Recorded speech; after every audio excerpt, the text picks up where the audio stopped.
இன்னைக்கு லட்சக்கணக்கான மக்கள் புருக்லின் பாலத்து மேல நடக்கறாங்க, போட்டோஸ் எடுக்கறாங்க, அதோட அழக பார்த்து ரசிக்கிறாங்க. ஆனா அந்த பாலம் எப்படி கட்டப்பட்டதுங்கிற கதைய நம்மள எத்தனை பேருக்கு தெரியும்? இது வெறும் இரும்பும் கல்லும் சேர்ந்த ஒரு கட்டடம் இல்ல. இது மனுஷனோட மன உறுதியோட கதை. ஆமா, நீங்க கேட்டது சரிதான். இந்த பாலம் சும்மா சௌகரியமா கட்டப்படல, வழியில தான் கட்டப்பட்டது. பல இழப்புகளுக்கு நடுவுல என்னைக்கும் கைவிட்டிடக்கூடாதுன்னு உறுதியா இருந்த சில மனிதர்களால கட்டப்பட்டது. நாம பாக்குற இந்த கம்பீரத்துக்கு பின்னாடி ஒரு மிகப்பெரிய தியாகமே இருக்கு. சரி, வாங்க இந்த கதையோட ஆரம்பத்துக்கு போலாம். 1800கள்ல நியூயார்க்கோட கிழக்கு ஆற்றின் குறுக்க ஒரு பாலம் கட்டுறதுங்கிறது கிட்டத்தட்ட சாத்தியமே இல்லாத ஒரு விஷயமா பார்க்கப்பட்டுச்சு. ஏன்னா அவ்வளவு அகலமான ஆறு, பயங்கரமான நீரோட்டம், மோசமான வானிலை. நிறைய இன்ஜினியர்ஸ் இது முடியவே முடியாதுன்னு சொல்லிட்டாங்க. ஆனா ஒரே ஒருத்தர் மட்டும் இத கட்டி முடிக்க முடியும்னு நம்புனாரு. அவர் பேருதான் ஜான் ஏ ரோப்லிங். அவர்கிட்ட ஒரு கனவு இருந்துச்சு. ஆனா பாருங்க, அந்த கனவு ஆரம்பிக்கிறதுக்கு முன்னாடியே ஒரு பெரிய சோகம் நடந்துடுச்சு.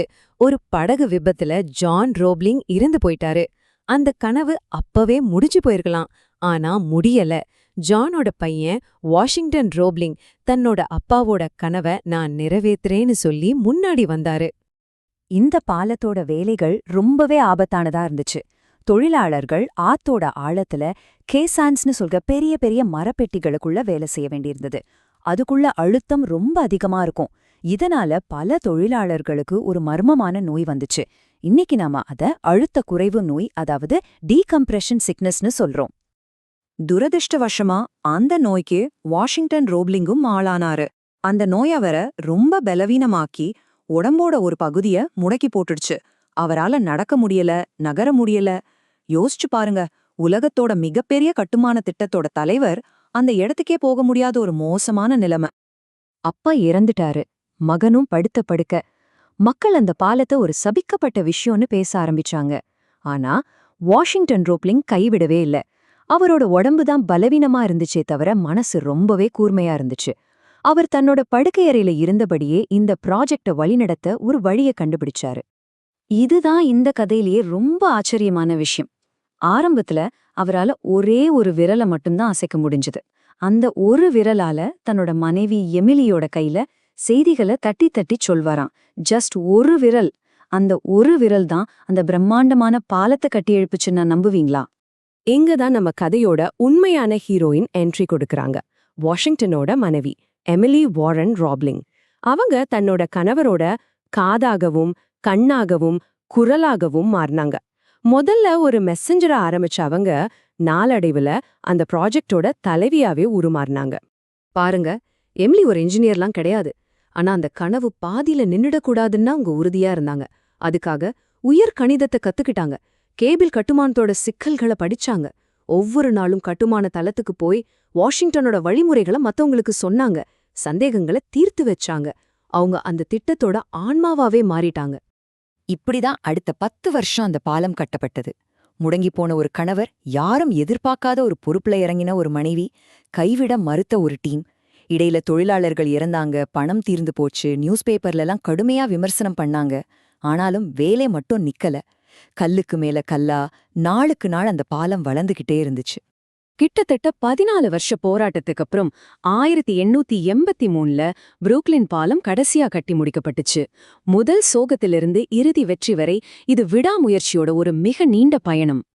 அது திறக்கப்பட்ட அன்னைக்கு ஆயிரக்கணக்கான மக்கள் அதை கடந்தாங்க. அது ரொம்ப உறுதியா நின்னுச்சு.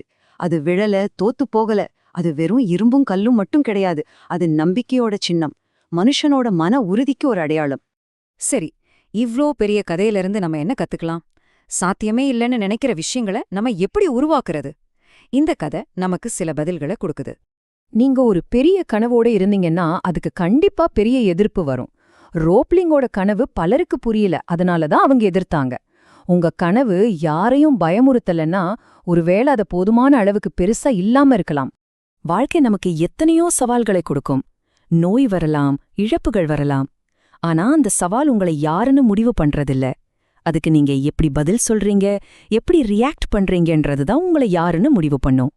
வாஷிங்டனும் எமிலியும் அவங்க சூழ்நிலைக்கு அடிபணியல, அதுக்கு பதிலடி கொடுத்தாங்க. வெற்றிங்கிறது சரியான சூழ்நிலைகள் அமையும்போது வர்றதில்ல. வாஷிங்டன் தன்னோட உடல்நிலை சரியானதும் வேலைய ஆரம்பிக்கலான்னு காத்திருக்கல. எமிலி தான் எல்லாத்தையும் கத்துக்கிட்ட தயாரானதும் பார்க்கலான்னு காத்திருக்கல. அவங்க கிட்ட அப்போ என்ன இருந்துச்சோ அதை வச்சு வேலை செய்ய ஆரம்பிச்சாங்க. வாஷிங்டனோட அந்த ஒரு விரல் எமிலியோட அர்ப்பணிப்பு, அதுதான் உண்மையான மன உறுதி. கடைசியில புரூக்ளின் பாலம் இன்னைக்கு கம்பீரமா நிக்கிறதுக்கு காரணம் அத கட்டுறது சுலபமா இருந்துச்சுங்கிறதுக்காக இல்ல. யாரோ ஒருத்தர் கைவிட மறுத்ததால தான். அந்த போராட்டம் அவங்கள உடைக்கல, அதுதான் உங்கள உருவாக்குச்சு. இப்போ இந்த கேள்வியை நான் உங்ககிட்ட கேக்குறேன். உங்க வாழ்க்கையில நீங்க கட்ட முயற்சி பண்ணிக்கிட்டு இருக்கிற அந்த சாத்தியமில்லாத பாலம் எது?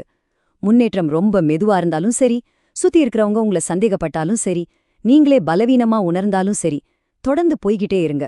ஒரு நாள் நீங்க திரும்பி பார்க்கும்போது தெரியும், அந்த போராட்டம் உங்களை உருவாக்கிக்கிட்டு இருக்குன்னு.